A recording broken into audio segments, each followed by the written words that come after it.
Hey boos, in this video, I give commentary based on my opinion. Nothing is to be taken as factual.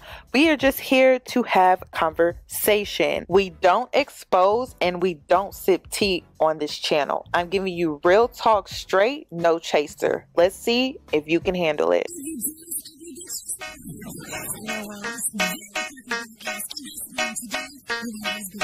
Cause I'm a boss. I haven't done anything for you to be proud of. Of course you have. You are marrying a man who can support you.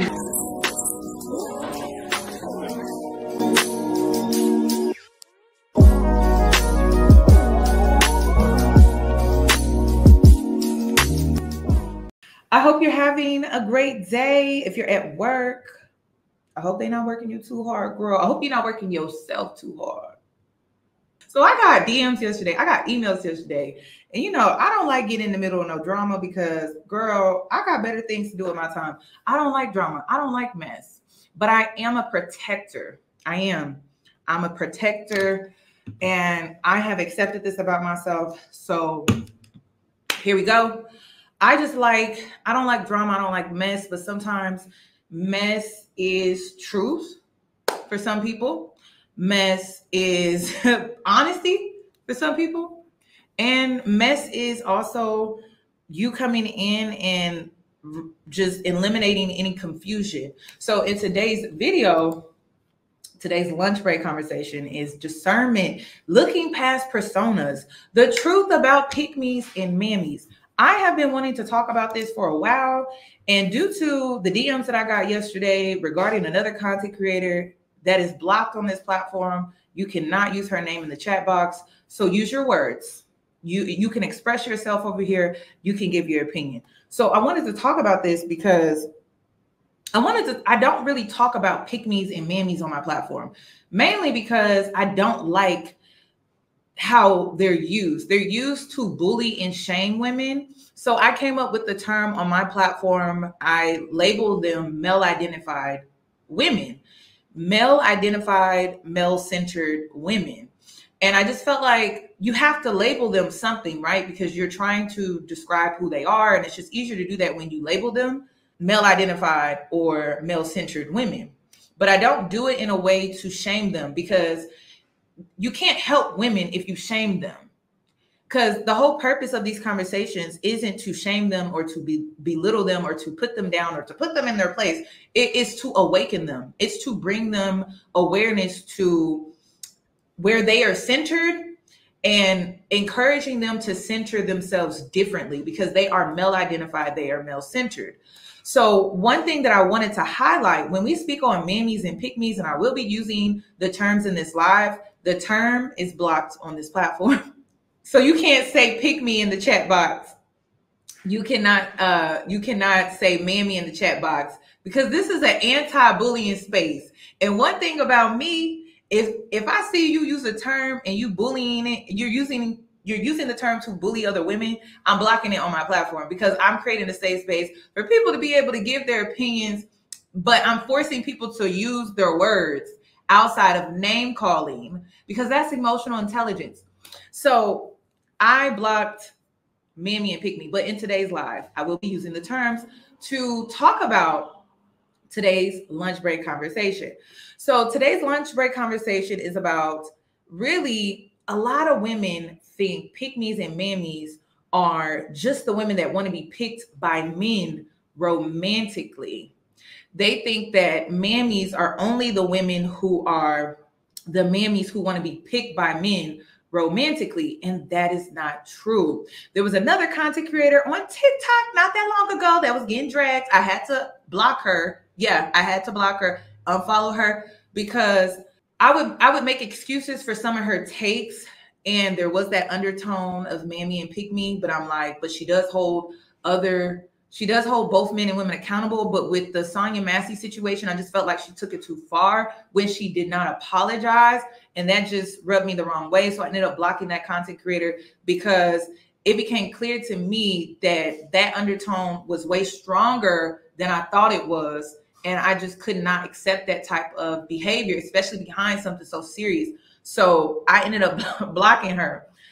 even then, I wanted to have this conversation. So I'm just like, okay, clearly I'm supposed to talk about this, because when I feel moved by spirit to talk about something, then I just feel like maybe it's really something that I need to bring to other women's awareness. So when it comes to pick-me's and mammies, it's not always that a woman wants to be in a relationship, wants to be married, wants to have kids by a man. Sometimes a mammy and a pick-me can be a woman that wants to be socially accepted by men.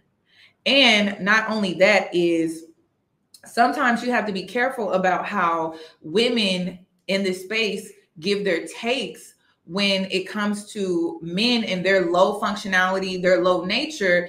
If the undertone is to excuse it, that's still a mammy though, because she is programming your mind. And this is me using my discernment. She is programming and conditioning your mind to accept their low nature and their low functionality, while still understanding socially that we have to cohabitate with them.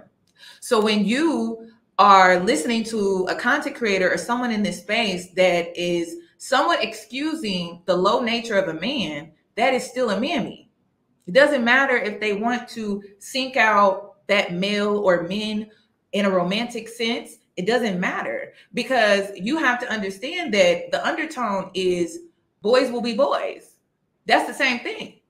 I need y'all to hear me when I say that. Boys will be boys. Oh, that's just their low nature. That's dangerous to you. Doesn't matter if you stay away from men, you don't want to date them, you don't want to have their kids. It does not matter. And the reason why it doesn't matter is because you still have to cohabitate with them. How do you cohabitate with men on a daily basis? Your work, where you're employed, the grocery store, walking down the street, church, if you go to church, social spaces, hell, at restaurants, community events. You could go to a damn concert. If you are listening to content creators that have that undertone where they are excusing a male's low nature by saying, I just accepted them, that's a mammy, babes. And see, this is why I have a lot of respect for Cynthia G. It's because she didn't just bring the information about Black male pathology, Black male worship. She didn't just present the information and then excuse it because, well, this is just the Black male pathology. She didn't do that. She didn't excuse their behavior. And that's the difference. And you got to understand that discernment is not necessarily what is being said, not that it's being taught, it's how it's being taught. And I think it's crazy because I'm like, that's part of discernment. It's not that you're taking on a person's persona. Yes, we love seeing over here, y'all. She's not blocked. She's not blocked. But you got to understand that it's not that it's being taught, it's how it's being taught and how it's conditioning you on the low. That's what it's about. Like, how is it conditioning you? And that's what I need the girls to wake up and understand. It's like, you have to be careful. And that's why I ended up blocking that content creator on TikTok, because I felt like it was getting to a point where she was kind of conditioning me to accept things from men through her commentary, because it was just kind of like the way that she was saying it. Now, I also want to get into, well, how do these women exist? They don't want to be in relationships with men. They don't want to have sex with them. They don't want to have kids with them. They don't want to be picked romantically. How did they get here? One thing that I'm noticing is that, especially with the content creator on TikTok, she gets bullied by women a lot. She gets bullied by women a lot. And that's why I would excuse her behavior at times, because I'm like, I feel like the reason why she's going so hard at women is because they do bully her. They kind of gang up on her sometimes on TikTok. So I would excuse her behavior because I understood beyond what she would say when she was getting at the women, right? But the Sonya Massey situation just really exposed her to me, like, nah, like, this woman is a true pick-me. She is a mammy. And it's because she is scorned by women. And it could be bullying. It could be her mother's relationship. She may have mother wounds. And it could be that maybe she wasn't picked too. Like, and that's the thing, like, earlier in life, maybe she felt like other women were picked over her in some type of way. And so maybe she felt like she was never good enough. And so now she doesn't seek a man in the way of a romantic partner. Maybe she has accepted that a man is not someone that she can get, or the type of man that she wants she can't get. So she has accepted that, and she doesn't want any dealings with the man at all. She doesn't want to have their kids, et cetera, et cetera. But she does want to be accepted by them socially. So she doesn't want to be picked in the sense of bae, but she does want to be picked in the sense of bro. And so one thing that I'm noticing is a lot of women confused, like, oh, well, she's not a pick me. She can't be a pick me because she doesn't want to deal with women in a romantic sense. But I'm like, no. If you listen to what she's saying and you listening to the undertone of how she's saying it, she doesn't really respect women like that. And she wants to be accepted among men. Now, one thing that we all know when it comes down to bro code, which is why I say she doesn't want to be accepted as bae, she wants to be accepted as bro. What is the number one thing about bro code? You excuse their low functionality, their low functioning behavior. You have to accept it. That's bro code. Other men protect other men in their dysfunction and their low functionality and their low nature, because that's bro code. So what is the difference? I need the girls to explain to me, what is the difference? This is why I say discernment. They tend to not hold men accountable. They tend to have a level of acceptance with the no accountability, which is dangerous to whom, ladies? You. It's dangerous to you. So when we have these conversations, I tell y'all this, I'm big on protection, which is why I teach women discernment. You got to know, and you have to learn how to read in between the lines. That's how you see people for who they really are. And yes, it may be that you have to be situational, not extreme. Okay. Extreme. When you are extreme in the mind, you are easy to play with. You're easy to fool. You have to be situational, and you have to not look at people's personas. You have to look at their patterns. That's huge. You have to look at their inconsistent nature that they carry within their behavior. That's what you have to look at. So you have to be situational. Okay. And the commonality between a pick-me that wants to be picked as bae versus a pick-me that wants to be picked as bro, the commonality is that they want the approval. That's it. They want the approval. And they're willing to excuse their behavior, accept it, whatever you want to call it, right? To get that approval. And we're talking about low functionality. We're talking about low nature. That is dangerous to you. So you excusing their behavior is dangerous. Like it excuses men to be predatory. It excuses men to be abusive.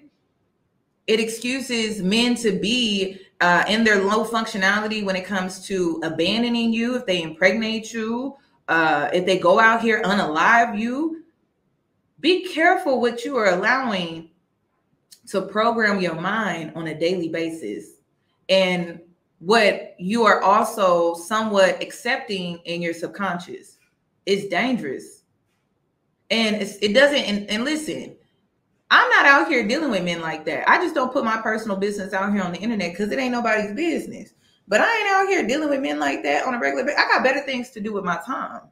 I'm not out here looking to get pregnant by a man either, because they don't even take care of their damn kids.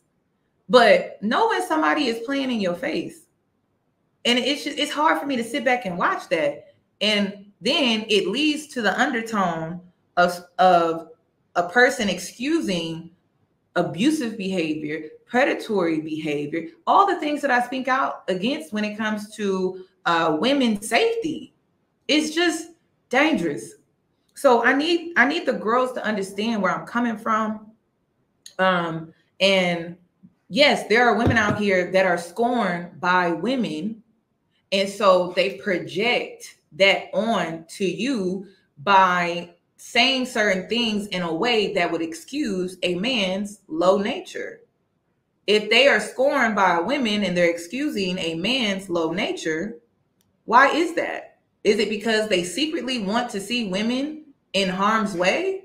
We used to women being scorned by men. We don't ever talk about the women that are actually scorned by women. And like I said, it could be female friendships. I've seen that. I've seen pick-me's who are scorned by female friendships, and they want to be picked and accepted among men. And they'll say things like, well, I just don't get along with women. And then lo and behold, they'll start to excuse men and their low nature because they want to be accepted among them because they don't feel accepted among women in female friendships. So they tend to carry more relations with men. And listen, I don't think there's anything wrong with having male friend relationships. I think men use you when you do that, though. I do. But if that's what you want to do, then that's what you want to do. You know, that's your choice in life. But I always tell you that typically when you're friends with a male, they use you emotionally.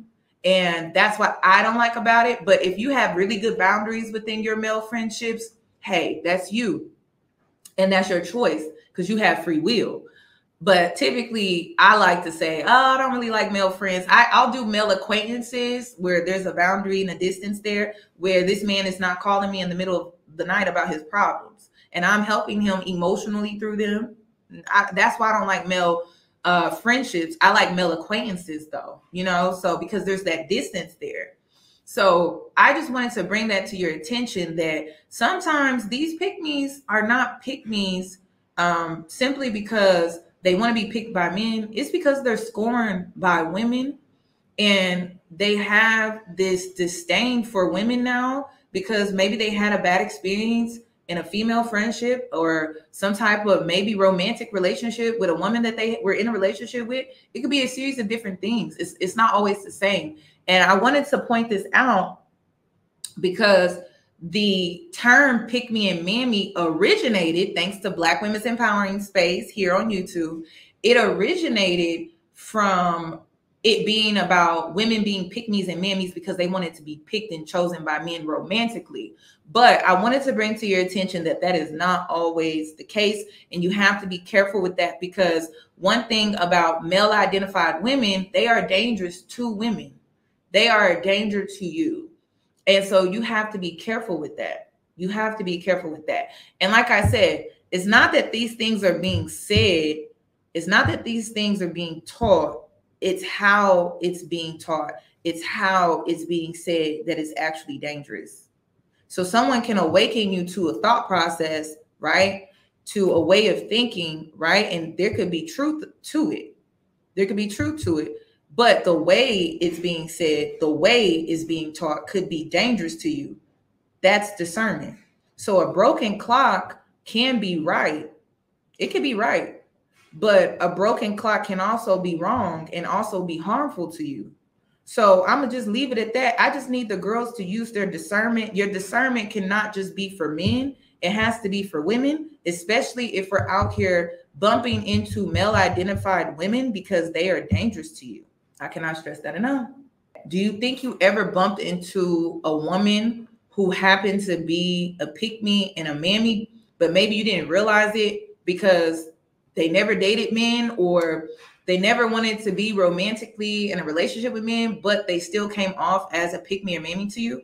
Because like I said, that's why I don't like pick-me and mammy. I actually like male identified because sometimes they don't really know or understand their behavior because it's normalized to them. That's what they know. That's what they're used to. So I've been burned by women more than men in my life. So I had to learn how to not hate women. And see, that's what I wanted to really highlight in this live is that there are women out here that have been bullied by their mother, then burned by women. I've been burned by women. I've been burned by women. But it's like, and I think the deeper message here is to carry hatred towards another person, male or female, it blocks you. It blocks you. It limits you. So you don't want to carry hatred for any gender. You really don't because it blocks you. It's not that you should accept their low nature or their low functionality, but you just want to make sure you're getting the best experience in life. And you can't really get the best experience in life if you carry the hatred because it can carry a blockage. And you want the best for you. You got to always want the best for you. You got to always look out for you. And you can't be extreme because that's the contrast to trauma. And I talked about that on my community tab.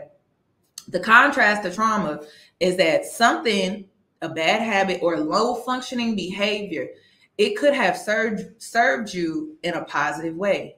And then it could also serve you in a negative way. And when you heal, you really do the work on your trauma, you come to the realization that, okay, this low functionality that I have, this low behavior that I carry, it was working for me when it came to these things, but it's self-sabotaging me when it comes to these things. Now, why is this happening? Because I am extreme based off of what? My trauma. So I need to heal and self-reflect over my trauma and how, okay, this low functioning behavior, it served me with this, but it sabotaged me with this, and this. And that is the contrast of your trauma. So it's not that you want to get rid of this behavior completely, right? Because it served you in these areas. It's that you want to adjust and you want to become more situational, less extreme. And you want to make sure that over here, you take a healthier approach instead. And that is the contrast. Pick-me's and mammies is not just women who want to be romantically picked. It is women who want to be socially accepted by men. And when they want to be accepted by men, they excuse their low functioning and low functionality, their low functioning behavior. Why? Because that's bro code. You know, in order for you to fit in with them, the bro code is what? No accountability, just excuse, right? So that's how you know. I hope I explained it well. I thought I did, but that's the discernment that I have. And I just wanted to share that with you. Look past personas and look at people and not what they're saying, but how they're saying it, how they're doing it, because that's also part of discernment. You can't just take what a person is saying or even what a person is doing. You got to take all of what they're saying and what they're doing, and you got to pay attention to how. That's important. How they're saying, how they're doing, because that's also a key to having good discernment. You ladies enjoy the rest of your lunch, and I hope to see you in my next one.